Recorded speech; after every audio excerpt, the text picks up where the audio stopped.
차관님. 네. 윤석열에 대해서 체포영장 집행 방해에 대해서 유죄 판결이 나왔습니다. 알고 계시죠?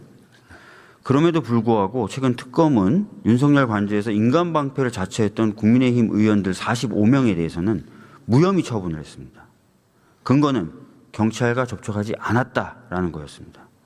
그러나 제가 판례를 분석해 보면 공무집행 방해에서의 유형력 행사는 간접적인 유형력 행사도 포함됩니다. 맞습니까? 예, 그렇게 알고 있습니다. 그리고 심지어는 노동자들에 대한 사건인데 스크럼을 짰다. 그래서 공무집행을 방해했다라고 해서 유죄 판결을 받은 판결도 있습니다. 이런 판례들의 법리라든지 사례에 비춰봤을 때 스크럼을 짜고 체포영장 집행을 방해한 거 저는 당연히 기소돼야 된다고 생각하는데 어떻게 생각하십니까? 네, 어쨌든 뭐 특검의 판단에 관련해 갖고 제가 평가하기는 좀 어려움이 있는 것 같습니다. 다만 뭐 2차 종합특검이 이제 구성되고 있기 때문에 특검에서는 일단 무혐의 처분한 거라고 하더라도 또 다시 판단할 수 있는 여지가 있기 때문에 잘 판단하라고 보고요.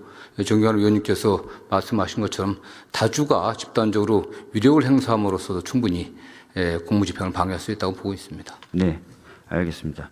잘 살펴봐 주시고요. 형사소송법에서 검사는 공익의 대표자로서 적정하게 공소를 제기하고 유지해야 될 의무를 지고 있지 않습니까? 네, 그렇습니다. 근데 명백한 허위 진술, 회유, 증거 조작 정황이 드러난 사건이 있다면 공소를 계속 유지해야 됩니까? 명백하게 허위 진술을 강요했다거나 또는 증거를 조작한 혐의가 있다고 하면은 당연히 공소를 기각함이 옳다고 생각합니다. 그렇습니다. 대장동 사건에서 핵심 증인인 유동규 법정에서 이재명 당시 성남시장님이 5대 민간사업자의 핵심 요구를 모두 거절했다고 인정한 바가 있고요. 남욱 자기가 수사받으면서 별건 수사에 대한 협박, 회유에 따라서 증언을 했다라는 진술을 한 바도 있고요. 정영학 같은 경우에는 검찰이 엑셀 자료를 조작해서 진술을 유도했다라고 폭로하기까지 했습니다.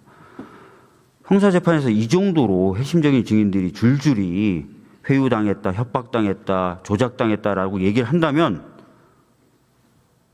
이러한 공소는 유지되는 게 맞습니까? 예, 지금 어떤 진행 중인 재판이긴 하지만은 진행 중인 재판 중에 과정에서 드러난 어떤 진술 과정에서의 어떤 위법성들 이런 점들은 저희들이 종합적으로 좀 정리해볼 생각입니다. 네. 종합적으로 판단하시고 법이 왜곡되는 일이 없이 정의가 실현되게 조치를 하셔야 됩니다. 예. 예. 사실 이제 앞서 말씀드렸던 두 가지 사례도 다 제가 보기에는 법이 제대로 집행이 되는 것 같지 않다라는 느낌을 주는 사례들인데 최근에 이런 일도 있었습니다. 양승태 전 대법원장이 항소심에서 일부 유죄 판결을 받았습니다. 알고 계십니까? 예, 그렇습니다. 관련된 내용은 뭐냐면 재판에 영향을 미쳤다는 거예요. 그래서 재판 결과에 변화를 줬다는 겁니다. 이런 일들이 있어서야 되겠습니까? 네, 그래서는 안 됩니다. 법관이 정치적 의도를 가진다든지 아니면 특정한 이익을 위해서 재판 결과에 영향을 미치고 검사들이 정치적인 의도나 목적을 가지고 수사라든지 또는 기소에 영향을 미쳐서 결론을 바꾸고 이러면 안 되지 않습니까? 네. 그래서 사실 이런 일들을 막기 위해서 법 왜곡죄가 논의되고 있지 않습니까? 예, 예. 독일도 법 왜곡죄가 있죠. 네, 그렇습니다.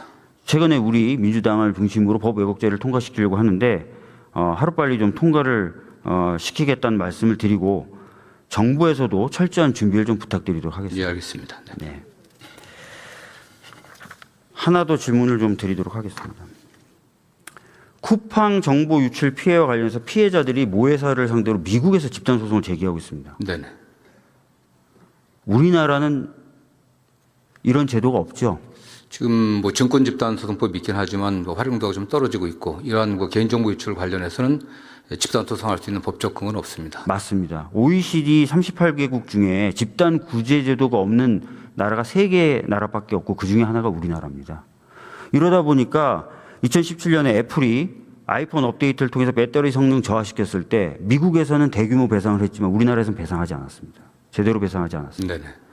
거듭되는 개인정보 유출에 있어서도 정부나 또는 민간 소비자들이 할 수 있는 일이 제한적이었습니다. 네, 그렇습니다. 네. 이제는 좀 바뀌어야 되지 않겠습니까? 전적으로 동의합니다. 네. 소를 잃고 나서 외양간 고치는 것도 바보인데 소를 잃었는데 외양간을 안 고치면 더 바보 아닙니까? 예, 예. 저는 이번 기회에 집단소송 제도가 반드시 도입된다고 생각하고 대통령님도 마침 그런 말씀을 하셨습니다. 국회에서도 입법을 서두를 테니까 정부에서도 적극적인 협조와 검토를 부탁드리겠습니다. 예, 관련해서는 제가 올해 상반기에 꼭 처리해 주기를 희망하는 저희 법무부의 10대 법을 저희도 정리를 해갔고요. 법사위원장님께도 말씀드렸고 저 여당 원내대표께도 말씀드렸습니다. 그중에 하나가 집단소송법에 조속한 입법이었습니다. 네, 알겠습니다. 들어가 주십시오.